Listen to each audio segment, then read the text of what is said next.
Hello guys and welcome to my YouTube channel. आपका हमारे नए वीडियो में स्वागत है। इस बार आपके लिए लेके आए हैं अल्टो k10 और ये गाड़ी साइड से लड़ी है। जैसा कि आप सब देख सकते हैं, इसकी हेडलाइट फूट गई है और लड़ने की वजह से फेंडर जो है पीछे की तरफ चला गया है, जिससे दरवाज़ा खुल नहीं रहा है। तो जब ऐसा कंडीशन में गाड़ी होती कि फेंडर जो है दरवाजे के ऊपर चढ़ जाता है और दरवाज़ा नहीं खुलता है, तो काम चलाओ काम करने के लिए आपको ये चीज़ पता होनी चाहिए कि जैसे बाई चांस आपका दरवाज़ा अटक जाए तो आपको करना कुछ नहीं है, बहुत सिंपल होता है और दरवाज़ा आपका खुल जाएगा। वीडियो में भी हम आगे दिखा रहे हैं आपको। अभी हम आपको दिखा रहे हैं कि दरवाज़ा नहीं खुल रहा है। जैसा कि आप वीडियो में देख सकते हैं, दरवाज़ा लड़ रहा है फेंडर में। अब करना क्या है, आपको फेंडर पकड़ना है और आगे की तरफ खींच देना है। इसमें ज़्यादा ताकत नहीं लगती है, छोटी गाड़ियों में आराम से हो जाता है और बड़ी गाड़ी में थोड़ी दिक्कत होती है, लेकिन उसमें भी ऐसे करने से दरवाज़ा खुल जाएगा। बाकी डेंट पेंट तो हम ही करेंगे। ये एक जनरल नॉलेज के लिए मैंने बता दिया था कि दरवाज़ा अगर अटक जाए तो ऐसे आप कर सकते हैं। बाकी डेंटिंग पेंटिंग का काम हमारा चालू हो गया है। तो हेडलाइट इसकी चेंज होगी। हेडलाइट इसकी 1980 की शायद आती है।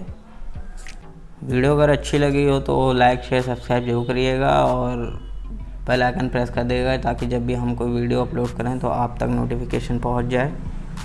और अगर आपने अभी तक हमें इंस्टाग्राम पे नहीं फॉलो किया हो तो फॉलो कर लें। हमारी आईडी है साजिद अहमद 9993। डिस्क्रिप्शन में लिंक मिल जाएगा, लिंक पे क्लिक करेंगे आप डायरेक्ट हमारी इंस्टाग्राम आईडी पे पहुंच जाएंगे। तो इंस्टाग्राम पे भी हमें फॉलो कर लें, आप हमसे प्रोडक्ट रिलेटेड इन्फॉर्मेशन ले सकते हैं।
पेंटिंग का काम हमारा पूरा हो गया है। उम्मीद करते हैं आपको वीडियो पसंद आई होगी। तो चलिए अब आपको गाड़ी दिखाते हैं। वीडियो अच्छी लगी हो तो लाइक शेयर सब्सक्राइब जरूर करें। चलिए गाड़ी देखते हैं।